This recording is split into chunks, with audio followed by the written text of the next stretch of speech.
Hi, welcome to SCW, the wrestling channel here on YouTube.com. Thank you for choosing the channel and choosing the video. Please subscribe right now, leave any comments in the comments section. Please like and share the video as well. Money in the Bank 2018 preview and predictions video for you right here. If you're interested in NXT Chicago, that takeover event, I'll give you a link at the end of the video where you can go and click on those predictions as well. But this is Money in the Bank. Now, for me, I kind of feel that the build-up has been quite lackluster here. A lot of people said before that WWE needs a longer break than 4 weeks before each pay-per-view. There was even a point in the brand split where we've had 2 weeks between each pay-per-view. And it kind of feels like that WWE has forgotten how to long-term book. Now, you could argue that with NXT when you look at Ciampa, Gargano, that sort of rivalry, that's been built really well over time. But when you look here with WWE, the build-up for this event on the main roster has been quite lackluster. And although I'm someone that would actually call for longer breaks between pay-per-views, I'm not really a fan of just watching filler and really storylines that don't really seem to mean anything when we watch it on television. That doesn't do anything for me. So personally, for me, I'm going to go for the predictions here.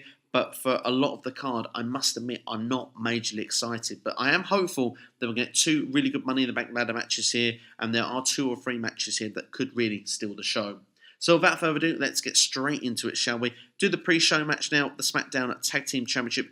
The Bludgeon Brothers defending against the Good Brothers. That's right, Carl Anderson and Luke Gallows. Now, Carl Anderson did pick up a victory over Harper on a recent edition of SmackDown Live.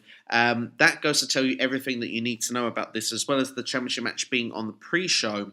That if the challenger picks up a victor over the champion before the pay-per-view, yes, it builds hype. But yes, they are going to be losing here. I don't see this as any more than a stepping stone for Bludgeon Brothers. They've recently become the SmackDown Tag Team Champions. They haven't really done much with the belts here. You do wonder where they're going to go going forward as well. The tag team division is really caught off on SmackDown at the moment. But as much as it's nice to see Anderson and Gallows get an opportunity here for the belts, they are going to come up short. And it's almost a shame as well, this has been put on the pre-show. So I'm going to say that the Bludgeon Brothers will pick up the victory here. Now, going on to the main show, and this is one thing that's kind of a bit sad as well. I do kind of feel that I could have made this prediction video about 2 weeks ago, 2.5 weeks ago, because a lot of the matches that have been announced, none of my predictions have changed since watching any of the build-up on TV. And normally that's something you like to see, is a bit of change in the build-up. The only match that I have a little bit of uncertainty about is actually the men's Money in the Bank ladder match. The rest, I feel fairly confident. Of course, the Money in the Bank ladder matches are the ones that are always going to be the most unpredictable. There's the most superstars in. But looking at these other rivalries, it's interesting to see where it will go. Because for me, I feel a lot of it is fairly straightforward. So let's look then. We'll start with Roman Reigns versus Jinder Mahal. Now, I'm going to start with this on the main show because I personally believe it will not main event. Could you imagine in Chicago, of all main events, these two headlining the show? God, pardon my French, but they will shit all over it. The crowd will not be in favour of this at all. I would expect, to the point I could expect a lot of people walking out. So I'm going to make a bold prediction. This is going to be, at worst, in the middle of the card. I would not even be surprised if this didn't open the show. But I do believe that this, again, is just filler time, unfortunately, because that's kind of what this pay-per-view sort of feels in a lot of places, is filler. Roman Reigns eventually will get back in the ring with Brock Lesnar for the Universal Championship, and for him to do that, he needs to beat someone in the meantime. Jinder Mahal is that guy. They've had a rivalry for a few weeks. We're going to hopefully get a payoff here. I see Roman Reigns picking up the victory. Next, we'll look at Bobby Lashley versus Sami Zayn. Now, I have to give a round of applause for Sami Zayn very quickly, because I tell you what, he has been given absolute garbage to work with here. And I'm not talking about Bobby Lashley, I'm talking about the rivalry material here. Bobby Lashley's sisters, one awful skit. There's been some horrible promos that have been put together for these two. The one I will turn around and say, maybe, just maybe, I had an off day. I kind of enjoyed the obstacle course on Raw this week. I thought that one was actually pretty good because it had a bit of a message. Bobby Lashley, being an army guy, showed his athleticness to the crowd, how quick he could get round there. It was impressive to watch. Sami Zayn did the sneak attack at the right time. All the heelish moves, that seemed to connect. But that was the only thing that really, for me, has connected very well on a storyline sense between when this was first begun as a rivalry till now. Sami Zayn has been fantastic on the mic, but he's had awful material to work with. I do feel that we're building here for a Bobby Lash push. Sami Zayn has done a creditable job in what has been, some bad material for this writing. Hopefully, this can all be put behind us after this event. Bobby and Lashley picks up the victory. They both go their separate ways, and they can both start afresh. But I am enjoying Sami Zayn as a heel. That's one bonus I will say from this rivalry. Next, we will look at Daniel Bryan versus Big Kaz. Now, for me, it just feels again that Daniel Bryan will pick up the victory. Now, the only way that this will feel different is if we're going to get another match at Extreme Rules. Now, if we're going to get that, then this will be the time for Big Kaz to pick up the win with the 50-50 booking. I'm really hopeful it's not. This rivalry is not working for me, and it hasn't worked since before the last pay-per-view. So for me, this has to be the finish of it for me, and I'm going to go for a Daniel Bryan victory. That heel hook is going to win because a good smaller guy can be a big tall guy. Next, we'll look at the Intercontinental Championship match, and one rivalry I really have enjoyed: Seth Rollins versus Elias. Now, I feel that this could go either way. This is one of those that's perhaps not so obvious, but I feel that Seth Rollins here did get the better of Elias on Raw this week. He did actually destroy the guitar after he was obviously hit with a guitar from Elias the week previous. Could we get a new IC champion here? There is a potential that could happen, but my question suggesting the contraire, that it won't happen, is the fact that we already seen an Intercontinental Championship print on a guitar for Elias, and I feel they would have perhaps done that if he was going to be champion. I felt, why did they do that before? So I feel that maybe Seth Rollins, he's been a great champion so far. He's really got a lot of momentum behind him. I feel he should be pushed to the Universal Championship picture, but maybe he's got that heat and he's got that momentum because of where he currently is in the card. And I think that this is going to be a fun match to watch, and I'm going to stick my neck out. I think that Seth Rollins is going to win on this occasion, but that's not to rule out a future Intercontinental Championship run for Elias somewhere down the line. Next, we'll look at the SmackDown Women's Championship, Carmella versus Asuka. Now, Asuka is definitely going to beat Carmella at some point, and I think she's going to win at this pay-per-view as well. The only thing is, I don't think she's going to win the championship just yet. I feel that the belt is going to stay with Carmella just a little bit longer. So I'm expecting a count-out, a DQ. There's a few rumours going around that James Ellsworth could be going to get involved here, but he is due to do an event in China on the same day. Now, there is obviously a major time difference between the two countries, but I believe the flight between there and Chicago is something like 13 hours. I think it's asking a lot for that rumour to come true. So I'm going to say that maybe a count-out could be the best option here. I think that Carmella will be still champion, but Asuka will pick up the victory, and this will lead to another championship match at the following pay-per-view, which I believe is Extreme Rules. Next, we will look at the WWE Championship Last Man Standing match, AJ Styles versus Shinsuke Nakamura. Now, before we even start talking about the rivalry, please, can this have a result? They've had too many draws between these two, and before you think about it, there can be a draw in a last man standing match. We've seen it many times before that both superstars do not answer the count of 10. That could happen here. I'm not ruling it out, but I will say that I hope this comes to a conclusion. I do feel the build for this, though, in the last few weeks has not been so bad. I like the way that Nakamura announced what the stipulation was going to be. I like that he's counting the 10 each time. He did it with Jeff Hardy as well this week on SmackDown. But it kind of feels a little bit that because Nakamura picked the match, that normally means that superstar doesn't win. So if someone's going to win here, I'm going to go for AJ Styles. And plus, he has got a lot more guys to feud with at the top of the card than Nakamura does.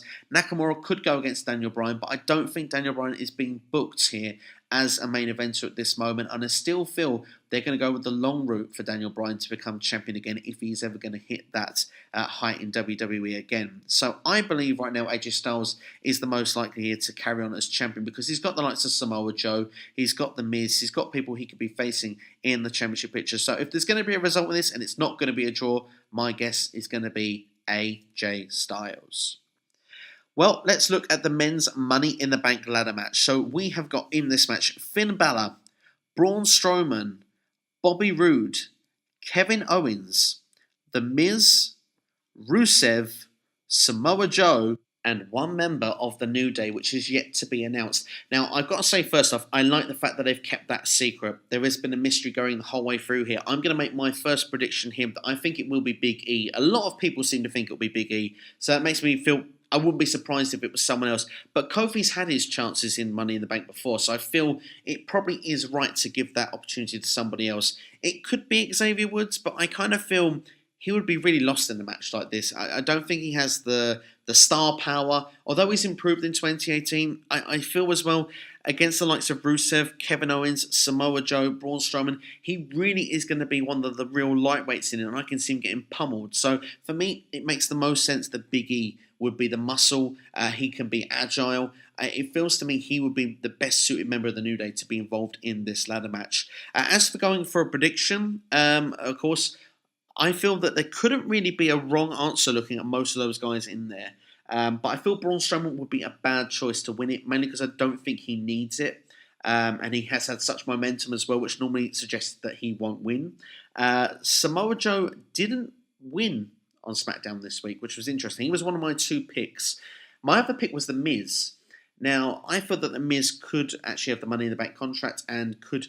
Yeah, he said he wants to make the WWE Championship relevant again. He could be the guy that becomes champion. This way, then, he could actually then face Daniel Bryan for the championship, perhaps at WrestleMania next year. Just an idea. But The Miz held the briefcase up at the end of SmackDown this week. But so was Samoa Joe. I feel everyone at their point has held up that briefcase at some point. But I'm going to stick with The Miz or Samoa Joe to pick up the victory here. But I'm going to have to stick my neck out on one of them. And... oh, do you know what? Corey Graves as well was saying that he thinks it's going to be Samoa Joe. The other commentators are going Braun Strowman. It's really hard to pick. It probably means it's going to be none of them. We're probably going to get someone like Rusev win. But then again, we've seen WWE Network has promoted on email about the Money in the Bank Day being Rusev Day. So it could be very interesting how it's going to go here. Like I said, this is the most unpredictable match. I'm going to go The Miz. I'm going to stick out with The Miz. I think it makes the most sense. I don't think Joe needs it. But I will say that I think that briefcase is coming to SmackDown Live.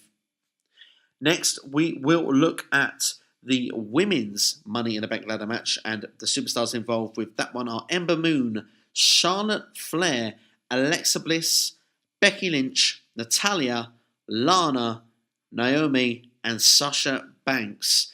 Again, this is quite open. There are a few cases for certain people that could actually win the match. Ember Moon being one of them. She's quite new. This would be definitely a good way to build her credibility. And she's not lost a singles match yet on the main roster, so that would be kind of good for her. Charlotte Flair and Alexa Bliss, they've had 4 championship reigns each. They don't need it. Let's be honest here. They have the credibility to win the belt without actually having to do this. So I prefer to build someone up. Lana, again, if you're going to do the Mr. and Mrs. Money in the Bank, okay, yes, but Lana isn't credible enough for me to win this match. I just don't see it. Naomi has had her push as well before. I mean, she won the Battle Royal this year. She was champion last year. I just, for me, I want to see someone different. I don't think Naomi should be the one there. Sasha Banks, it could be a repair job, as it could be for Becky Lynch as well. If I had to pick one of the two, I'd say Becky Lynch would be a more suitable pick from my personal point of view. But as I've gone for a SmackDown briefcase win for the Money in the Bank for the men, I'm going to go Raw for the women. And I'm going to go for Natalya. Now, here is my reason why. Let's look next at the main event, for my personal opinion, of what could be the main event of this card. Nia Jax, the champion, against Rowdy Ronda Rousey. Now, this has been built almost like a main event worthy match, and I think this could be the first time the women main event in quite a while in a singles match environment on a pay-per-view. The first non-gimmick match as well to be a pay-per-view main event for the women. I can see here that WWE have put the plants in motion here for Ronda Rousey to become women's champion. They did where Nia Jax tapped out on Raw to the armbar, so it's clear she can get the armbar on Jax. Now, I will say quickly, Nia Jax has been very confused on the road here. She's been a face, she's been a heel, she's been a bit in between, but it seems now she's gone full-fledged heel, I think, for this match, and they probably want that to make you feel that you'll get behind Ronda Rousey. But I don't feel that Rousey's going to win the belt here. Now, Rousey can't lose. If Rousey loses, they're going to destroy her reputation very quickly. So what better way to do this then to have a cash-in of the Money in the Bank briefcase on the night, which would be a first for the women as well, because last year the women's briefcase from Carmella was held the longest in history. So why not have the shortest for the women now and have it for simply an hour or two? Natalya could get involved and make this a triple threat match and become the women's champion, pinning Nia Jax. It could be to the point that Rousey looks like she's got Nia Jax beat, and we see Natalya enter the ring with about a minute left of the match, hands in the briefcase. You see the shock of Rousey or something, or maybe Rousey gets taken out for about a minute, and you just see the briefcase handed in, and she pins Nia Jax and wins the championship. Now, you have to remember, Natalya is meant to be injured going into this event, but she had one knee wrapped up 1 week and the other knee wrapped up this past week on Raw. I wonder if this was done as storyline rather than clumsiness. It would be very interesting to see. So those are my predictions there for Money in the Bank. Do you agree? Let me know your feelings in the comments below right now. I would like to know your predictions. If you want to see my NXT TakeOver Chicago predictions, then you can click on the link that should be coming up on your screen any moment. Please like and share the video. Spread the word of SCW. Subscribe to the channel if you haven't already. Enjoy Money in the Bank, and I will see you guys very soon.